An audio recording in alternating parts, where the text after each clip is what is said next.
안녕하세요. 사람과 사람 그리고 만남의 김한철 교수입니다. 시청자 여러분은 서예를 어떻게 생각하시나요? 한 획 한 획 그릴 때마다 예술의 정신이 살아있고 작가의 철학이 묻어있는 소중한 우리의 전통 중에 하나인데요. 오늘은 전통 서예를 응용해서 캘리그라피 또한 서각, 정각, 서화까지 모든 분야를 아주 잘 알고 계시고 또 이를 통해서 지역사회에 많은 봉사를 하고 계신 분이 우리 지역에 있어서 만나볼까 하는데요. 어떤 분인지 화면으로 만나보시죠.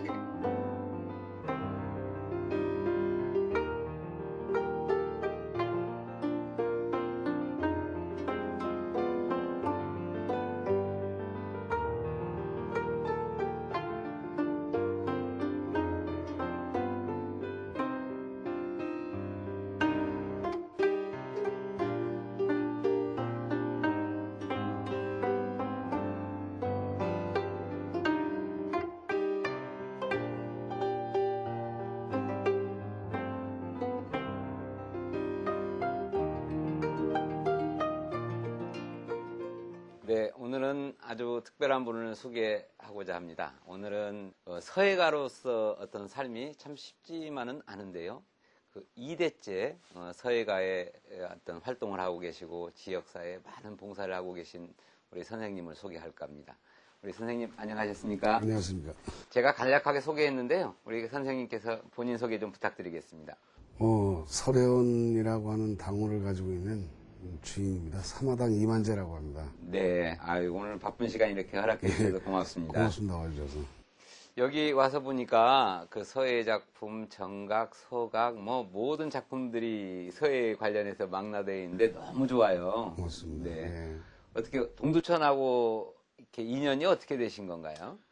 여기는 이제 제가 태어나고 자란 곳입니다. 네. 여기서 자라고 학교도 다니고 어릴 때 추억도 있고 아버님이 이제 개성에서 태어나셔서 네. 이리 이제 피난 오셔다가 고향을 들어가시려고 자리 잡은 곳인데 여기에 이제 그냥 자리 그러니까 잡게 우리 됐죠. 이만재 선생님한테는 동두천이 어떤 삶의 터전이었고 그렇죠. 성장 과정의 모든 예, 것이었네요. 맞습니다. 네. 아버님이 말씀하셨는데 아버님도 서예가로서 굉장히 그 명망이 높으셨는데 아버님 간단하게 좀 2대째 하는 거기 때문에 소개 좀 부탁드립니다.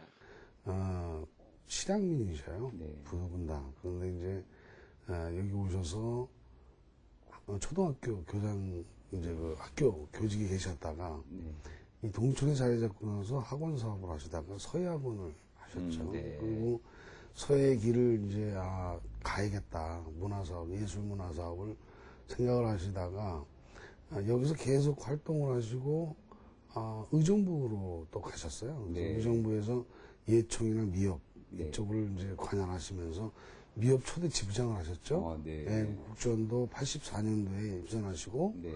후학들을 많이 길렀죠. 네. 전시도 많이 하시고 그리고 어머님도 이제 문인화를 전공하셨고 경기도 도전작가로 마셨고 그렇게 하시다 이제 두 분 다 이렇게 중풍이 드셨어요. 동시에. 그래서 네.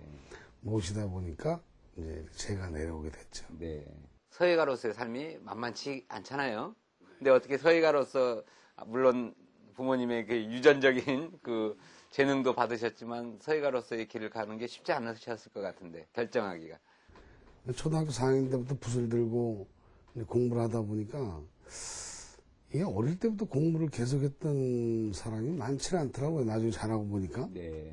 그러니까 이제 점점 그 정통서예라고 하나요? 그 정통서예에 대해서 저는 정통서예를 배운지를 몰랐습니다. 네. 나중에 보니까 이게 정통서예였구나 하는 걸 확실히 알았고 이게 그 귀한 거구나 라는 걸 알았습니다. 그래서 나가보니까 정말 이 세계가 너무 깊은데 좋은 걸 배웠구나. 내가 다른 사람이 못 따라오겠구나. 이렇게 마음을 먹고, 이걸 계승시켜야겠다. 그래서 아버님의 자료가 너무 많고, 저도 많은 공부를 해서 이런 걸 그냥 썩히기는 너무 아깝죠. 네. 이 대를 잇지 않으면 이게 이어가지를 못할 것 같더라고요. 네. 네, 부모님의 어떤 대를 이어서 그래도 이제 서예가로서의 왕성한 활동을 하고 계신데, 최근에 작품 전시도 많이 하시고, 또 지역사회를 위해서 퍼포먼스도 많이 하신다고 하는데, 최근에 하신 그 퍼포먼스 좀 소개 좀 해주세요. 엊그저께 같은 경우는 이제 동천문화원에서 지원을 해서 향토 우리 동천 이사단의 장병 문화, 전통문화 소개를 해서 초청을 받아서 갔어요. 그래서 100m짜리 이제 크로키 20칼 퍼포먼스를 했고요. 그 전에는 이제 성남에서 한글날 이제 퍼포먼스를 나비전과 함께 했고, 그래서 지역 행사라면 불러주시기만 하면 정말 뭔가 정통소외를 보여주기 위해서 달려갑니다. 대단하신 것 같아요. 그냥 외국인들 입장에서 보면 이거 정말 대단한 문화 충격이거든요. 지금 프랑스나 유럽도 미국이나 우리 수목에 대한 동양적인 예술에 대해서 그렇게 많이 접하지 못했던 것들이기 때문에 이게 새롭게 느껴지는 거죠. 네. 그래서 저도 소개를 하면서 원더풀 소리 많이 듣고 많이 또 홍보도 하고 안 되는 영어지만 자꾸 해봤습니다. 왜 안 되십니까? 몸으로 다 되시잖아요. 네. 최근에 또 2012년부터는 이제 우리나라를 뛰어넘어서 중국의 국가급 서화 작가들하고 교류도 하고 계신다고 하는데, 국제 교류 하실 때 어떤 최근에 했던 중국 국제 교류 좀 소개 좀 해주시죠. 중국의 절강성하고 이제 안유성에서 초대를 받아서 이제 갔는데, 그건 기업 작가들의 초대였습니다. 그래서 그쪽 서화가 한 4분하고 합작 작품을 하면서 서로 작품 교류도 하고, 국가급 작가들을 만나면서 역시 정통소외는 쉽지 않았구나 하는 거를 아주 자부심을 느꼈습니다. 또 우리 한국 사람들이 이 재주가 좋아요. 외국 사람, 중국 사람도 일본 애들도 좋지만 우리나라 사람들이 손재주가 상당히 뛰어나다는 걸 느낍니다. 왜냐하면 이제 그 친구들도 참 잘하고 예술도 아주 깊이가 있지만 우리나라만큼 저도 자부심을 느끼지 하는 좋은 시간이었지 않나 했습니다. 서예라는 예술 장르가 참 쉽지 않은 그런 장르인데, 특히 아시아권에서 이제 발달된 건데, 감히 제가 말씀 좀 부탁을 드리고 싶은 게, 우리 시청자들을 위해서 서예의 역사, 어떤 그런 간략하게 좀 소개 좀 부탁드리겠습니다.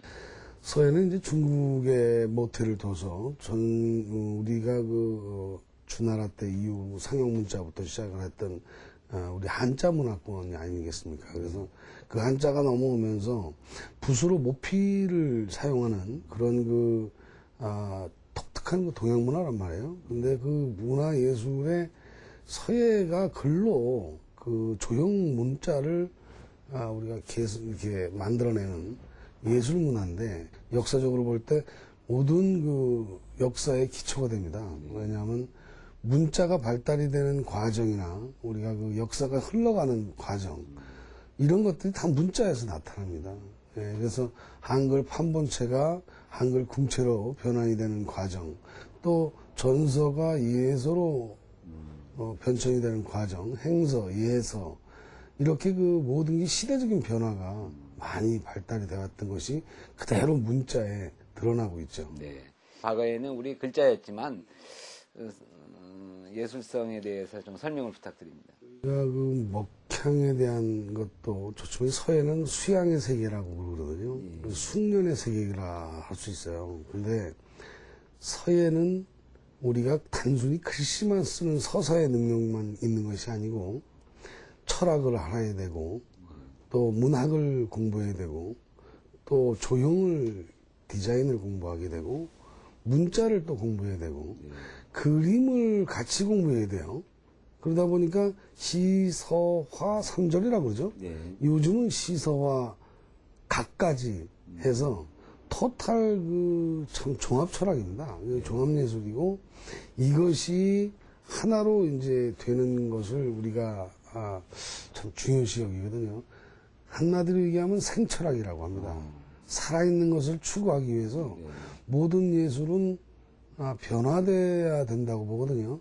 역사가 흐르듯이 변화되는 것이 서예도 내가 변화를 자꾸 시켜야 되는데 이것이 죽어 있으면 이게 문자가 예술로서는 아주 죽은 예술이 된단 말이에요. 그래서 우리 서예하는 사람들은 살아있는 글씨 쓰기 위해서 노력을 많이 합니다. 이 모필 자체가 살아있습니다, 이게.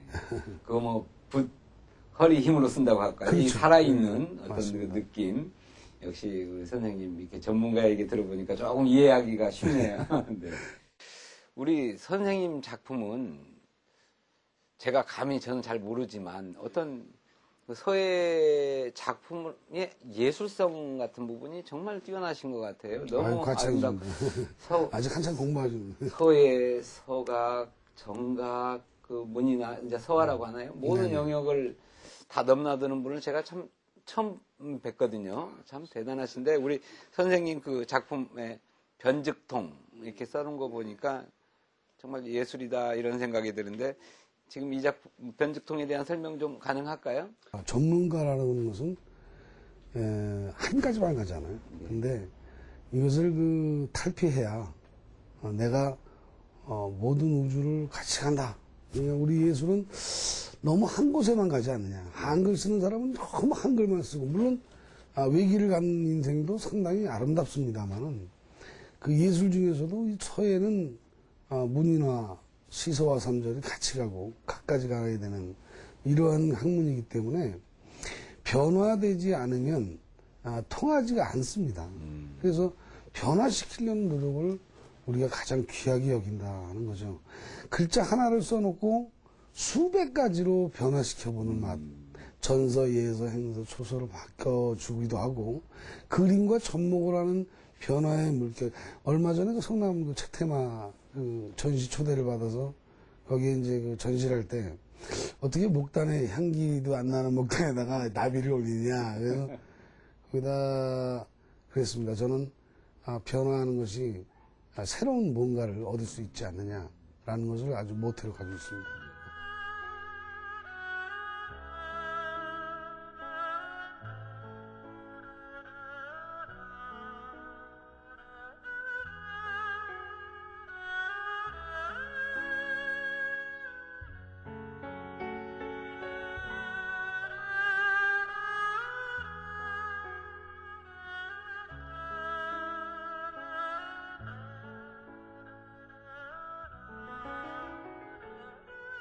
우리 선생님 아까 제가 잠깐 소개했는데 그 다양한 영역들 서예를 응용한다고 할까요? 서각, 정각, 그 뭐 서화까지 이렇게 하신 어떻게 그렇게 문인화까지 모든 그 서예에 관련한 영역을 다 섭렵하게 되셨는지 저는 그게 개인적으로 제일 궁금해요. 그래요?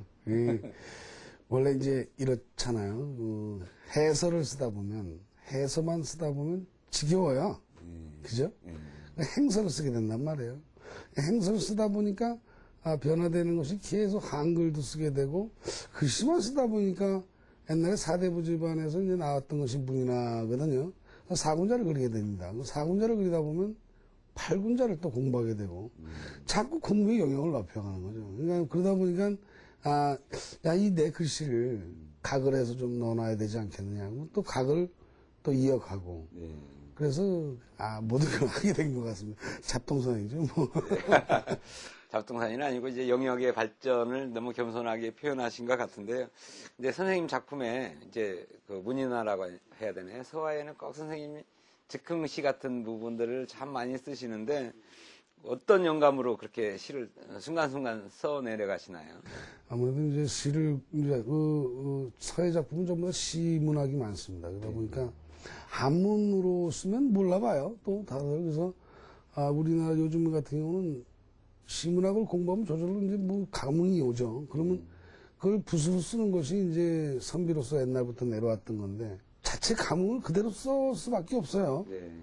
뭐 먹이 향기가 좋으면 벗이 왔으니까 봇이 와서 참 기분 좋고, 그걸 남겨주는 것이 이제 서예가로서 붓을 든 사람으로서 이제 서사의 기록인데요. 그러니까 즉흥적인 어떤 그 문학적인 서정성이 정말 높으신 감성적이고 참 대단하신 것 같은데, 이제 제가 좀 선생님한테 좀 물어보고 싶어요. 그 캘리그라프가 최근에 좀 많이 그 서예 분야에서 또 새로운 분야로 이렇게 하고 있는데, 캘리그라프가 뭔지 우리 시청자들에게 간단하게 소개 좀 해주세요. 여기 이제 현대에 와서 우리가 아까도 변화되는 과정이라고 말씀을 드렸지 않습니까? 전통 서예가 있고, 그걸 이제 일반인들이 상당히 어려워하고, 너무 공부하기 어려워하는 부분들이 많다 보니까 침체돼 가고, 꺼려 한단 말이에요. 그것이 아마 자연적으로 현대인들에게 문자 예술을 아주 쉽게 받아들일 수 있는, 붓으로 할 수 있는 영역이 돼버렸다는 거죠. 캘리라고 하는 것은 사실은 손글씨인데, 서예술하고는 사실 조금 방향이 다릅니다. 서예하고는 똑같이 동일시하면 안 되고, 캘리그라피는 디자인이라고 보셔야 돼요. 문자 디자인인데. 문자 디자인. 네. 그러니까 그런 것들을 우리가 그 여러 가지 도구, 붓이 아니고 또 다른 도구를 이용해서 얼마든지 디자인을 해서 포토샵을 운영을 하거나 이렇게 디자인한다는 거거든요. 그런데 이것이 많은 인구들, 국민들에게 좋은 감흥을 받아들이는 것 같아요. 그래서 광고 디자인이라든가 또는 직접 얼마 안 배우고도 디자인할 수 있는 그런 길이 열린 거죠. 네. 그러다 보니까 아주 굉장히 활성화가 되고, 더불어서 서예도 활성화됐기 때문에 저도 아주 적극 찬성하는 입장입니다. 앞으로도 이제 또 캘리그라프도 이제 뭔지를 잘 몰라서 제가 시청자 여러분께 한번 이제 정리하는 시간, 팁을 하나 이렇게 드리고 싶어서 제가 선생님한테 물어본 거고요. 최근에 그 선생님 또 다양한 그 퍼포먼스를 워낙 잘하시고 대형 무대에서부터 하시는데, 가장 기억에 남는 퍼포먼스 있으면 하나만 소개 좀 해주세요. 얼마 전에 했던 아무래도 미사단 그것이 이제 50m 정도를 보통 했었는데 100m는 처음이었고요. 그래서 앞으로는 뭐 만리장성에도 한번 좀 해보고 싶은데 중국에서 안 불러주나요? 뭐 조만간에 만리장성까지 가서 한번 하실 것 같은데요. 불러만 주십시오. 또 지역의 주민센터나 또 뭐 인사동까지 가셔서 이제 후학들을 양성하시는데, 앞으로도 계속 교육하실 계획이시죠? 그럼요. 제가 그 지역에 국한도 하지만은 우리 인사동에 그 사무연구실을 만드는 이유가, 거기서 또 지방에서 못 올라오는 분들이 많아요. 지금도 뭐 저 춘천, 강원도, 원주에서도 이렇게 와서 공부하고, 용산에서 공부하시고 멀리서 오시는데 중간 라인을 좀 둬야 될 것 같아서 거기서 열심히 각 분야를 다 가르치고 있습니다. 그래서 배우고자 하는 분들은 뭐 퍼주려고 마음 먹고 있으니까 배우고자 응원하시면 됩니다. 워낙 주시는 것을 잘 주셔서 많은 분들이 좋아하시는 것 같아요.